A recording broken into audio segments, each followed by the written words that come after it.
अशोक खरात प्रकरणात 3च दिवसात महिला आयोगाच्या अध्यक्षांचं पद गेलं।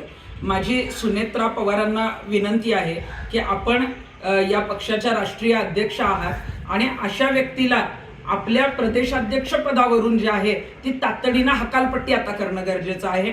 अशोक खरात याचे जे संबंध आहेत ते अनेक मंत्र्यांशी अनेक राजकारण्यांशी आहेत, त्यामुळे अनेकांचं पितळ उघडं होऊ शकतं, अनेकांचे जे आहेत त्याच्याशी संबंध जे आहेत ते पुढे येऊ शकतात। म्हणून कदाचित जे आहे ते अशोक खरातला संपवण्याचा डाव पण होऊ शकतो। काल काही पीडितांचा फोन मला नाशिकमधून आलेला होता आणि त्यांनी सांगितलं की 24 तारखेपर्यंत जी आहे ती पोलीस कस्टडी अशोक खरातला मिळालेली आहे, पण 24 तारखेला त्याला कोर्टात नेत असताना झटापटीत मारलं गेलं अशा पद्धतीचा जो आहे तो एन्काउंटर अशोक खरातचा होऊ शकतो आणि हे प्रकरण पूर्णपणे बंद करण्याचा जो आहे तो डाव आहे। त्यामुळं मला मुख्यमंत्र्यांना सांगायचं की अशोक खरातने इतकं काम केलेलं आहे, इतके लैंगिक शोषण केले की त्याला जे आहे ते असं तातडीनं संपवून चालणार नाही। त्याला प्रत्येक दिवस जो आहे ती सजा मिळाली पाहिजे आणि म्हणूनच अशा पद्धतीनं जर अशोक खरातला मारायचा डाव असेल तर मात्र तो उधळून लावला पाहिजे आणि मुख्यमंत्र्यांनी याच्यामध्ये लक्ष घालणं गरजेचं आहे।